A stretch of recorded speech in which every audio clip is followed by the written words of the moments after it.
Everyone knew how powerful Gaara was in Part 1. Everybody was scared of him. He went unscathed during the tuning exams, he nearly killed Rock Lee, he killed a bunch of other nameless shinobi, and he probably could have done so much more had he not gone insane because of lack of sleep. You know what they say about a good night's sleep. It can do wonders for you, huh? Now, if we adjust his dominance in Part 1 to Part 2, he clearly falls short, even with the Shukaku. But there's a reason why he falls short even with the Shukaku, and that's because he didn't have the best relationship with Shukaku even after he got his ass beat by Naruto. Even in his fight against Deidara, he did not rely on Shukaku, which means that, of course, he didn't have the best relationship with the Tail Beast, because if he did, he could rely more on him. Shukaku was just a drain on Gaara. Even though he's powerful as a solo, Gaara himself was very scared to use too much of his power, too much of his chakra, because he didn't want to awaken the beast within. Once that thing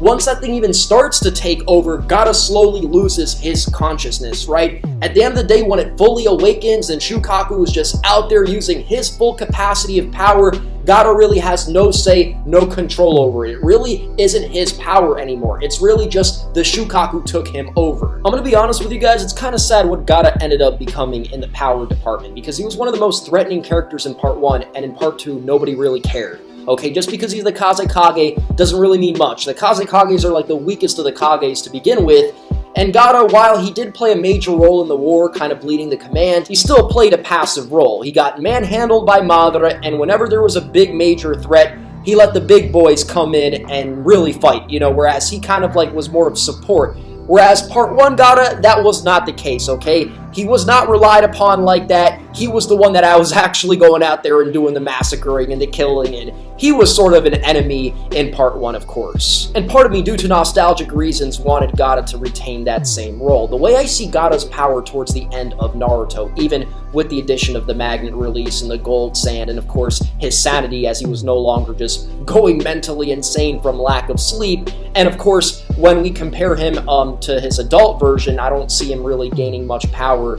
He's pretty much like Naruto in that sense. If anything, Naruto lost some power from the end of the manga till now as being an adult, because he's not really as active anymore and he hasn't been training. The way I see Gaara is like Naruto at the beginning of Shippuden, or maybe, just maybe, if you want to be generous, like Sage Mode level Naruto without the Jinchuriki powers, right? Without having the chakra reserves of the Tail Beast to draw upon, or the Tail Beast bombs to fire at your disposal, which is probably the Jinchuriki's strongest technique, right? Or the sand to come without thinking, right? Like that. I mean, granted, that's probably Gaara's mother. You know, it was really sloppy writing. I kind of want to consider it to be a Shukaku power where, you know, Gaara basically didn't have to think at all and the sand would just come to his defense. And to some degree, it's still like that, but not the same level as it was towards the beginning of the series. But for instance, Gaara's armor of sand, because there was two basic, like, things when it came to Gaara's defense. His absolute defense contained a shield of sand that would blockade any kind of attacks that would come his way,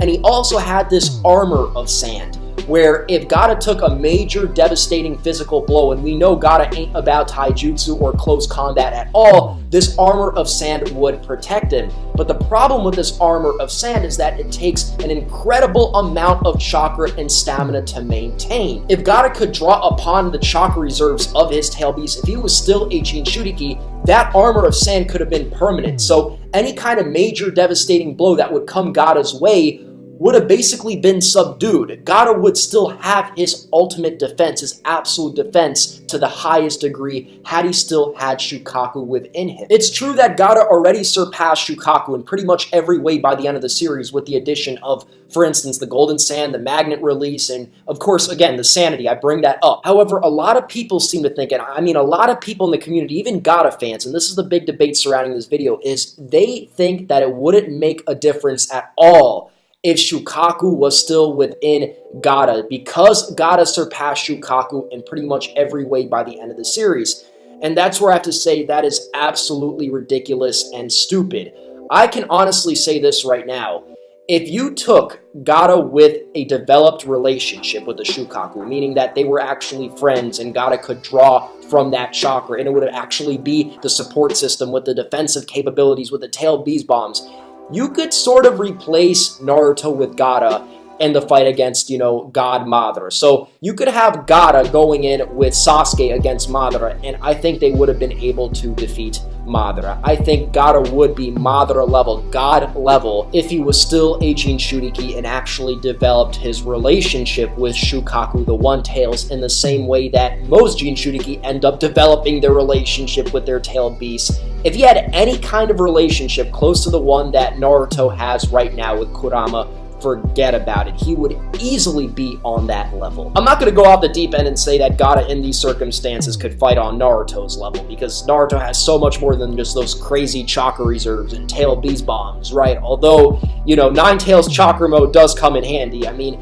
it's not every day that we see Naruto fighting major enemies without it, right? He really kind of relies on that chakra to sort of give him that boost he needs in a fight. It's also been stated that Kurama is stronger than all of the other tail beasts, despite the fact that, no, your power level as a tail beast is not stronger just because you have more tails. So those things are both true. The fact that Kurama is stronger than all the tail beasts, and he has 9, so you could think, okay, so 9 tails means that he's the strongest based on the tails. No, has nothing to do with the tails, it just has to do with the fact that Kurama is stronger than the other tail beasts. What would change, though, is Gaara would still retain some of the level of dominance he had in Part 1.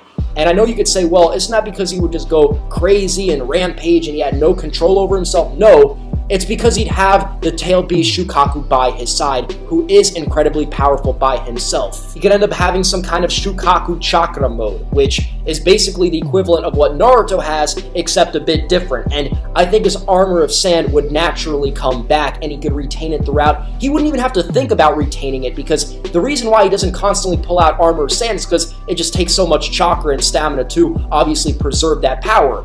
If he had the chakra reserves of Shukaku, he wouldn't have to think about it for a second, right? He could naturally draw on all that power throughout any fight. In fact, Shukaku's defensive capabilities are higher than Kurama's, right? Whereas Kurama's offensive capabilities are much higher than Shukaku's, and when I say much higher, I mean much, much higher. It could challenge the likes of the Susanoo, Gamabunta, or for instance, the first Hokage's wooden Buddha. Things on that grand scale, it could challenge them and defend itself from those attacks, or their attacks, referring to, for instance, like the Susanoo sword that obviously Shukaku withstood in the war. And a lot of us tend to romanticize Gaara in his village fighting off Deidara because he had all those resources, all that sand at his disposal, right?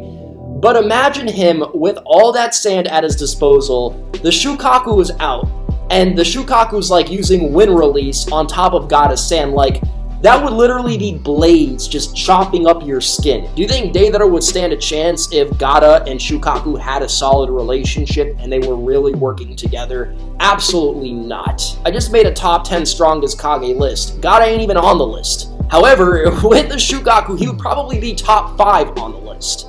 That's how much of a jump in power he would get being a Jinchuriki once again. And I will say this again, while he did utilize Shukaku to some degree in that fight, they clearly did not have any sort of real solid relationship in that fight. And so yeah, guys, how would you feel about Gaara becoming a Jinchuriki once again? By the end of the war, they sort of became friends in a way. At the very least, they worked together, and all the tail beasts were freed, except pretty much the 8 and the 9 tails. So they all dispersed. Gaara no longer has Shukaku's power, but I guess it's still a possibility to some degree. We know Naruto's the meeting place for all of the tail beasts. It's pretty sad, actually, because I believe Naruto has more of Shukaku the One-Tails chakra than Gaara. Do you know how crazy that is? I would love to see Shukaku return to his home. And yes, he was dispersed. What do you call Shukaku's home? Is it the desert?